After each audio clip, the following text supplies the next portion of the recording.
Hey everybody, it's me as always, your host Gambit896, and this is my video response and my entry to White James Brandon's 100 subscriber contest video.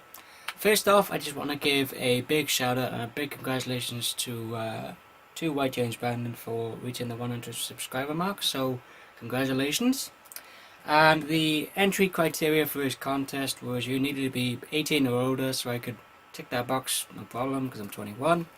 And also his two questions were basically a character that you feel isn't utilized enough or you just want to see more of, or and a character that you want to see less of and it's perhaps utilized too much.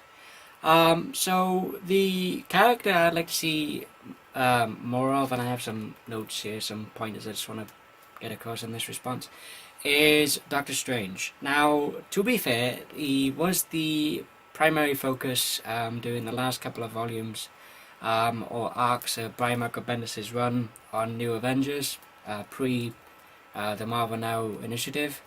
We've also just recently had the re-release of the Doctor Strange The Oath 5-issue miniseries trade or graphic novel by Brian K. Vaughan and Marcos Martin, which is fantastic.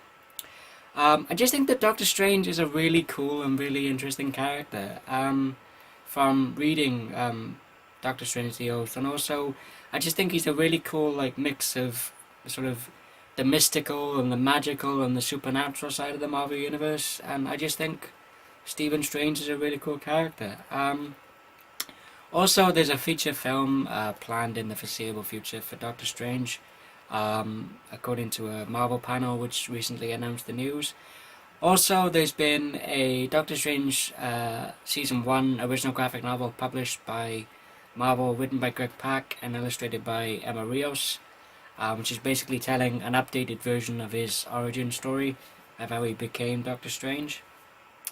Now, in the lead up to the movie, not so much in the lead up to the movie, but I would like to see a new ongoing Doctor Strange series from Marvel.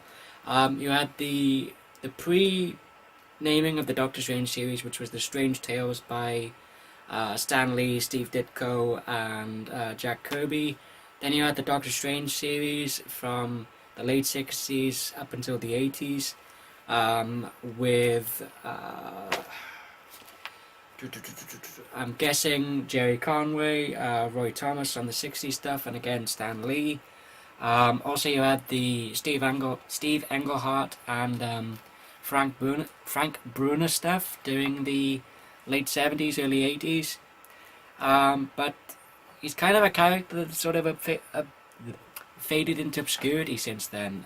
But like I said, he's had some more modern day appearances recently, but I would like to see a lot more from Stephen Strange, and I would ideally like to see an ongoing series. Not sure the creative team though. I might have to think about that, or if anybody's interested, leave a comment below and tell me what you think would be a good creative team for a Doctor Strange ongoing. The character I'd like to see less of, I'm probably going to get a lot of hate for this, and first off I want to say is a character that I really like. I've read a few of his mini-series and whatnot in graphic novel form, and that is Wolverine. Now, there's too many titles out there for a start. Now, to be fair, I've read the Wolverine 4-issue mini by Chris Claremont and Frank Miller. I've read the Weapon X stuff by Barry Windsor Smith. I've read some of the Mark Miller stuff from the Enemy of the State and the also Old Man Logan series, which I really enjoyed. But you have the Wolverine solo series, you have the Wolverine Max, you have the Savage Wolverine. Now, to be fair, to those two series credit, I've heard that with the new creative team with issue 6 on Savage Wolverine, I've heard that was somewhat a lot better than the Frank Cho stuff, which was both written and illustrated by Frank Cho. The Wolverine Max series from the second arc onwards has been really good. But the Wolverine sort of solo series by Paul Cornell, it's been fairly sort of mixed. It's been, in terms of the reception. Also, Jason Aaron's Wolverine and the X-Men, which is Wolverine more as a teacher as well as an X-Man, and teaching the next generation of X-Kids. That series by Jason Aaron is fantastic, and I follow that in trade form whenever it comes out. Of course, you've got the Wolverine feature film with Hugh Jackman coming up soon, taking place after X-Men 3, which is supposedly based off the Wolverine 4-issue miniseries by Chris Claremont and Frank Miller. Really good story, and I hope that the director and everybody involved, from the cast and the crew, I hope they take a more faithful approach to the source material, as the Wolverine X-Men Origins Wolverine story.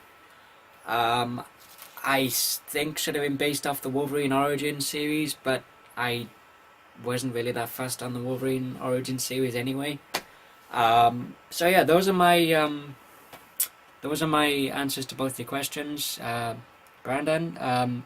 Character I'd like to see more of, Dr. Stephen Strange or Doctor Strange, and the character I'd like to see less of is Wolverine, purely pretty much for the reasons that, like I said, there's just too many titles out there. But as I've said, I've given my reasons and some justifications to that in the list of bullet points that I've just reeled off just then. Thank you everybody for watching. Hope you all enjoyed this video. If you did, give it a thumbs up. Didn't like it, give it a thumbs down. As always, feel free to leave a comment below in the comment section. If you're new to my channel, you'd like to see more of my videos, please feel free to subscribe. And until next time, this is Gambit896 signing off, and I'll see you guys later. Take care.